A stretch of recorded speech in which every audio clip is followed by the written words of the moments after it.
In today's video, I'm going to teach you how to insert a signature in Gmail. A clean, consistent email signature makes your messages look professional and helps recipients quickly find your contact details. I'll walk you through the exact steps inside Gmail's settings and share a few quick tips so your signature looks great every time. First, open a desktop web browser and go to gmail.com. If you're not already signed in, log into the account where you want the signature.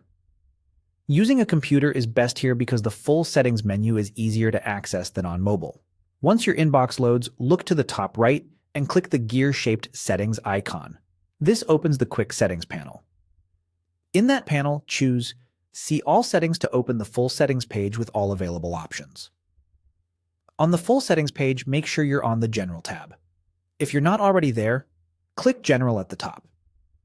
This is where most everyday preferences live, including the signature tools. Now scroll down until you find the signature section. It's a dedicated area where you can create and manage one or more signatures. Click Create New. Gmail will prompt you to give your signature a name. Type a clear label that helps you recognize it later, like Work, Personal, or Support. This name is just for you. It doesn't appear in your emails. After naming it, you'll see a rich text editor where you can write your signature. Keep it concise and readable.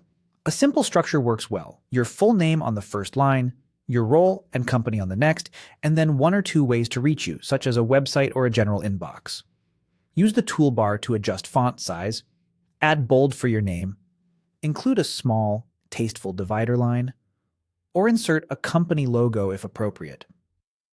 Stay consistent with your organization's branding, avoid oversized images, and don't include private details you wouldn't want widely shared. Aim for no more than 5 to 7 lines, so it looks neat on both desktop and mobile. When you're happy with the formatting and content, scroll to the very bottom of the settings page and click Save Changes. This is essential. If you leave the page without saving, your new signature won't be applied. That's it. You've created a signature in Gmail. From now on, when you compose a new message, Gmail will insert your signature in the message body using the content and formatting you just set up. If you ever want to revise it, return to Settings, open See All Settings, go to General, and update it in the Signature section, then save again.